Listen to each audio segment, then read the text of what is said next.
Ayahku adalah dewa perang. Baba 369. Saat dia berbicara, wajahnya menunjukkan penuh harapan. Xiao Ziji tersenyum sinis, kamu tidak percaya padaku.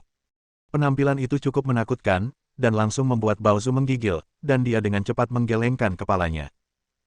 Tidak, tidak, aku sangat percaya padamu, sayangku, kamu sangat kuat, bahkan dewa sebelum perang menyebutmu saudara ipar. Kamu adalah dewa laki-laki yang sempurna dalam pikiranku. Kamu harus membiarkannya saya menandatangani kontrak dengan film dan televisi kian-kian. Xiao Ziji tidak berkomentar, mendorongnya dengan santai, dan mencibir, aku hanya tertarik pada Suke sekarang. Lalu, dia masuk. Baozu mengepalkan tangannya erat-erat, wajahnya membiru karena marah. Ahsan dan yang lainnya berjalan melewatinya. Ahsan juga mengulurkan tangan dan mencubit pantatnya yang gagah. Baozu menjerit dan menutupi pantatnya dengan tangannya. Dia memelototi Ahsan dengan marah, kamu berani menggangguku. Aku beritahu Ziji, dia akan memukulmu sampai mati. Ahsan mengangkat bahunya dan berkata dengan acuh tak acuh, Baozu, lanjutkan saja dan bicarakan itu, tapi aku ingin memberitahumu bahwa Bos Xiao telah bermain dengan banyak wanita, dan ketika dia bosan bermain dengan mereka, mereka semua terlempar ke kita, hahaha. Yang lain juga terus tertawa terbahak-bahak dan berjalan masuk. Baozu menatap punggung mereka dengan marah dan berteriak, saya berbeda. Saya ingin menjadi bintang besar di masa depan. Ahsan berhenti sejenak dan menoleh sedikit, mungkin Suke akan berbeda. Di dalam, banyak siswa yang datang untuk bersorak sudah berada di tempatnya. Suke secara pribadi memimpin Guan Qianjun untuk duduk berbaris. Tidak lama kemudian, Xiao Ziji dan yang lainnya datang dan mengusir para guru dan siswa di sekitar Guan Qianjun San dan beberapa pria sombong duduk di atasnya. Semua orang berani marah tapi tidak berani angkat bicara. Suke dengan marah mencoba berunding dengan Xiao Ziji, tetapi dihentikan oleh orang lain. Dia mencoba membujuknya dengan suara rendah, tetapi akhirnya menghentakkan kakinya dan berkata dengan suara rendah, Xiao Ziji, Tuhan memperhatikan apa yang kamu lakukan. Cepat atau lambat, seseorang akan mengemas milikmu. Oh, benarkah? Di mana orang-orang yang sudah selesai bersih-bersih? Kenapa mereka belum muncul? Aku sudah menunggu bertahun-tahun. Xiao Ziji berpura-pura menantikannya, menoleh dan melihat sekeliling. Qian-Qian, yang sedang duduk di pangkuan ayahnya, berkata dengan lantang, ada di sini. Kamu begitu besar bahkan sepasang mata anjing pun tidak bisa melihatnya. Kamu adalah ayahku. Bayi kecil yang lucu itu terlihat sangat bangga dan bahkan menepuk dada Guan Qianjun 2 kali. Tiba-tiba, semua orang di sekitar menarik napas. Bayi kecil ini sebenarnya tidak takut dengan harimau, namun dia berani memarahi Xiao Ziji. Apakah Anda memiliki mata anjing yang besar? Sekelompok pecundang Xiao Ziji berdiri. Menatap tajam ke arah anak itu. Saya ingin memotongnya menjadi beberapa bagian. Baozu juga duduk di samping dan berkata dengan marah, gadis kecil, kamu benar-benar tidak menginginkan nyawamu, kamu akan membunuh ayahmu. Xiao Ziji mengibaskan rambut putih keperakannya dan berkata sambil tersenyum, jangan menakuti anak-anak. Anak-anak adalah yang paling lucu. Kata-kata anak-anak tidak terkendali dan membuat orang senang mendengarnya. Lembut dan memiliki perasaan menyegarkan. Tetapi, tampaknya ada permusuhan yang mendalam di dalam. Dia mengucapkan kata demi kata, nak, kamu semakin manis. Itu membuat kakak ingin menghadiahimu. Aku akan menghadiahimu 2 anjing serigala besar, memasukkannya ke dalam sangkar besi, dan memasukkanmu ke dalam. Bagaimana kalau bersenang-senang dengan mereka? Biar kutunjukkan seperti apa rupa mata anjing, dan seperti apa rasanya cakar dan gigi anjing. Kamu tidak perlu berterima kasih padaku, kakak akan mengajarimu cara bertumbuh. Kata-kata itu membuat semua orang di sekitarnya, termasuk preman Xiao Ziji, bergidik. Adegan berdarah muncul di benak semua orang. Di dalam kandang anjing, 2 anjing besar yang sangat ganas dengan mata merah darah menerkam seorang gadis kecil berusia 5 atau 6 tahun. Gadis kecil itu tidak tahan dengan perlawanan itu, dia segera hancur berkeping-keping. Ya, Guan Qianjun hanya tersenyum menghina. Dan, Qian-Qian berkata dengan sedih, apakah kamu begitu meremehkanku? Setidaknya ada 20 anjing jahat besar. Ditambah kamu. Oh, aku bahkan tidak tahu apakah itu cukup. Bagaimana kalau menambahkan kalian semua? Dia menunjuk ke arah para preman itu. Xiao Ziji, ini. Guan Qianjun, putriku sungguh luar biasa. Lawanku, kamu sangat hebat bahkan ratusan anjing ganas besar pun tidak akan menjadi lawanmu. Qian sangat senang dipuji oleh ayahnya hingga dia menamparkan wajah ayahnya dengan keras. Wajah Xiao Ziji muram, memandang ayah dan putrinya seolah-olah mereka sudah mati. Lalu, dia melihat ke arah Ahsan. Ahsan segera melaporkan dengan suara rendah. Kemudian, turunkan suara Anda dengan sangat pelan. Bos, jangan khawatir. Besok, 2 mayat berdarah, 1 besar dan 1 kecil, akan muncul di sebelah perpustakaan. Kamu bahkan bisa mendorongnya ke bawah dengan tanganmu sendiri. Xiao Ziji mengangguk, dan setiap kata yang dia ucapkan selanjutnya mengungkapkan keganasan yang tak terbatas. Aku akan membawa Suke ke atap dan membiarkan dia melihat dengan matanya sendiri bagaimana pamannya didorong ke bawah, haha. Itu pasti akan membuatnya takut setengah mati. Dia bisa melakukan apapun yang dia mau. Girls, ada banyak cara untuk bermain. Aku terutama suka yang membuatku takut sampai kencing di celana. Menyenangkan sekali bermainnya. Ahsan mengangguk, dan tiba-tiba merendahkan suaranya lebih jauh. Saya berkata, Bos, apakah Anda ingin mencari tahu dari mana orang ini berasal? Dia cukup gila, sangat gila, mungkin dia punya latar belakang tertentu. Xiao Ziji melambaikan tangannya dengan nada menghina, jika kamu melihatnya, kamu hanyalah seorang ayah dengan seorang bayi. Dia tidak memiliki kemampuan. Dia hanya suka menyombongkan diri dan menipu mahasiswi yang bodoh. Kamu sudah bersamaku begitu lama, tidak bisakah kamu mengatakannya? Ahsan mengangguk dengan senyum di wajahnya. Dan semua ini didengar oleh Guan Qianjun. Betapa hebatnya telinga dewa perang tertinggi.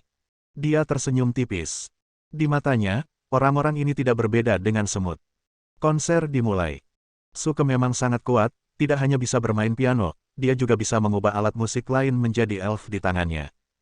Dari biola hingga akordeon, semuanya dimainkan dengan sempurna dan memukau.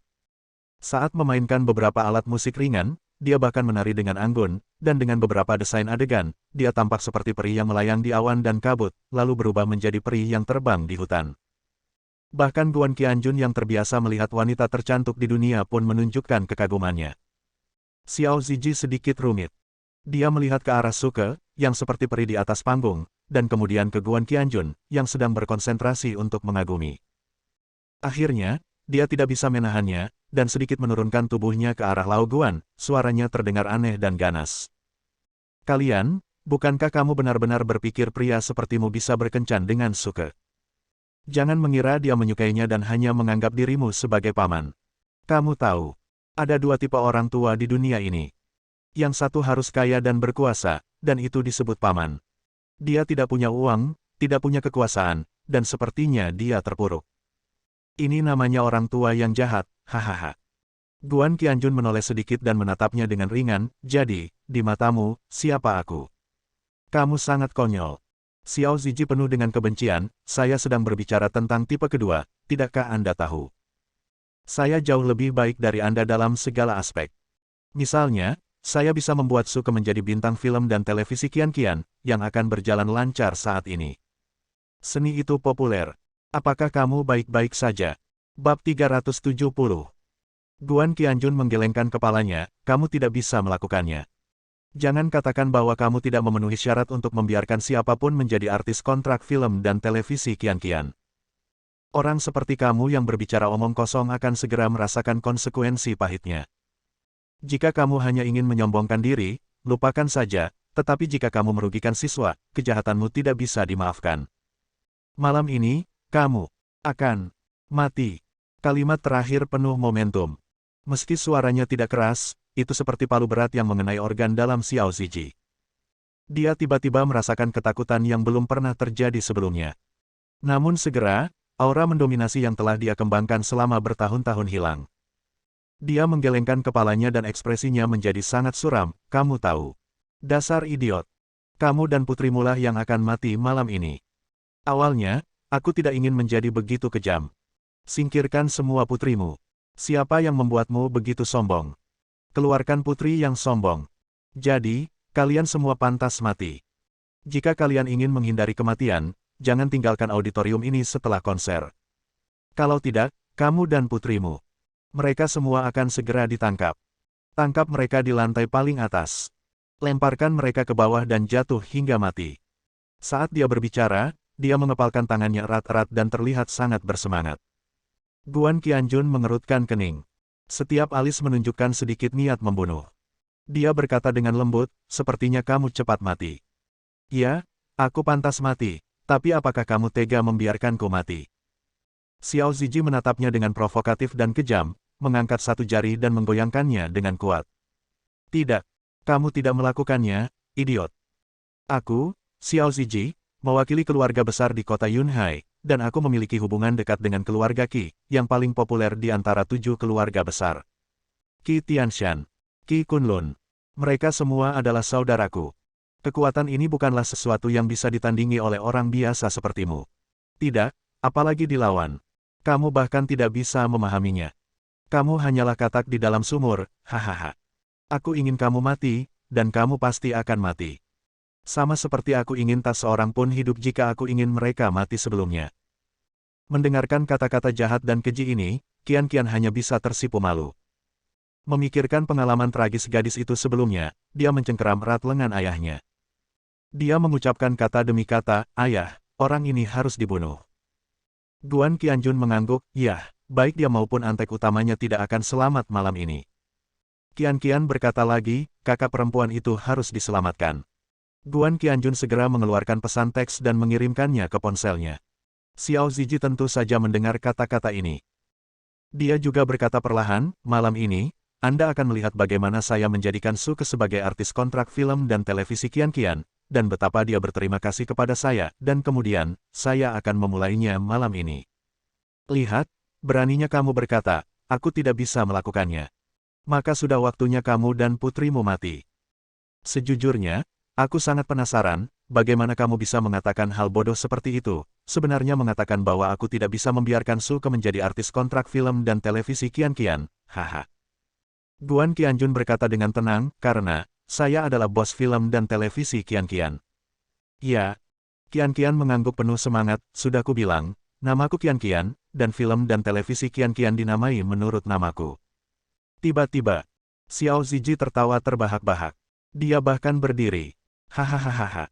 Aku tertawa terbahak-bahak. Sialan. Aku benar-benar tertawa sampai mati. Aku baru saja mendengar lelucon paling lucu di dunia. Menarik sekali. Tiba-tiba, semua siswa yang mendengarkan dengan seksama penampilan Suke menoleh dan melihat ke atas. Suke, yang sedang berkonsentrasi bermain di atas panggung, tiba-tiba berhenti bermain piano. Dia memandang Xiao Ziji dengan kaget. Wajah kecil yang cantik tiba-tiba memerah. Dia benar-benar tidak tahan lagi. Dia berteriak, Xiao Ziji, apa yang kamu lakukan? Semua guru dan siswa di ruangan itu menatap pria itu dengan marah. Xiao Ziji terus tertawa selama 2 menit sebelum dia berhenti tertawa. Dia menunjuk Guan Qianjun, masih penuh ejekan, orang bodoh ini sebenarnya mengatakan bahwa dia adalah bos film dan televisi Qian. Ya Tuhan, perusahaan film dan televisi super dengan investasi 20 miliar sebenarnya miliknya. Itu berarti, apakah dia juga bos besar di balik pembelian grup Tianzuan? Saat dia berbicara, pria itu tiba-tiba berbalik dan membungkuk penuh semangat ke arah Guan Qianjun. Dia berkata dengan lantang, maafkan saya. Bos ini dengan kekayaan bersih ratusan miliar atau bahkan triliunan, saya tidak tahu Anda begitu kuat, dan Anda masih menjadi bos dari saudara Kunlun. Aku minta maaf padamu. Tolong lepaskan aku tidak akan berani menyinggung perasaanmu lagi. Aku takut sekali, aku takut kamu akan memukulku sampai mati, hahaha. Berteriak, dia semakin tertawa. Kemudian, dia tiba-tiba menunjuk ke arahnya dan berkata-kata demi kata, oke, kamu bilang kamu adalah bos film dan televisi Qian, sekarang, biarkan Suke menjadi artis kontrakmu.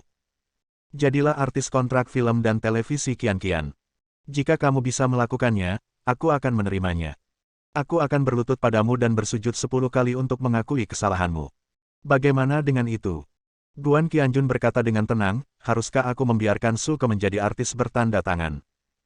Tidak perlu menunjukkannya, apalagi menunjukkannya di depanmu. Kamu pikir kamu ini siapa? Di mataku, tidak ada bedanya dengan orang mati. Ekspresi Xiao Ziji berubah. Ahsan dan yang lainnya segera mengepung Guan Qianjun. Saatnya mengambil tindakan. Suke melompat dari panggung dan berkata dengan keras, sudah cukup. Xiao Ziji, aku tidak akan membiarkanmu membuat masalah di konserku. Jika kamu ingin mendengarkan, dengarkan saja. Jika kamu tidak mendengarkan, keluarlah. Aku mengizinkanmu mengejek pamanku seperti ini. Dia memandang Guan Qianjun dengan rasa bersalah. Xiao Ziji menunjuk ke arahnya dengan heran, apakah aku benar-benar mengejek pamanmu? Haha. Suke, menurutmu apakah klaim pamanmu bahwa dia adalah bos film dan televisi Qian-Qian dapat dipercaya? Dia menginvestasikan 20 miliar untuk membangun kapal induk film dan televisi nasional. Suke terdiam sesaat. Meskipun menurutnya pamannya sangat kuat, dia tampaknya tidak sekuat itu. Jadi, bukan aku yang mengejeknya. Dialah yang mengucapkan kata-kata naif dan kekanak-kanakan, dan begitu sok hingga sangat memilukan. Siapa di antara orang-orang di ruangan itu yang akan mempercayainya? Katakan padaku. Ada ribuan orang yang hadir, tidak peduli siapa mereka, meskipun kebanyakan dari mereka membenci Xiao Ziji, tapi masih menatap Guan Qianjun dengan tatapan lucu. Orang ini terlalu banyak membual. Itu sangat besar sehingga meledak saat Anda meledakkannya. Jika Guan Qianjun tidak terlalu menyombongkan diri, meskipun dia dikatakan sebagai bos sebuah perusahaan bernilai puluhan miliar, beberapa orang mungkin masih mempercayainya. Dan film dan televisi Qian-Qian. Investasinya 20 miliar. Bosnya bahkan menghabiskan lebih dari 200 miliar belum lama ini untuk membeli Tianzuan. Orang kaya yang bisa merogoh kocek lebih dari 200 miliar untuk membeli berlian, itu sudah pasti. Setidaknya semuanya berjumlah triliunan. Guan Qianjun bilang dia bosnya, siapa yang akan percaya padanya? Tidak ada orang bodoh yang akan mempercayainya. Semua orang segera memahami Xiao Ziji, dan mereka semua ingin tertawa. Guan Qianjun tersenyum ringan, masih tenang. Saya tidak melakukan sesuatu yang membuat orang percaya. Percaya atau tidak, saya akan diremehkan jika Anda tidak percaya, terutama orang yang akan mati. Bersambung.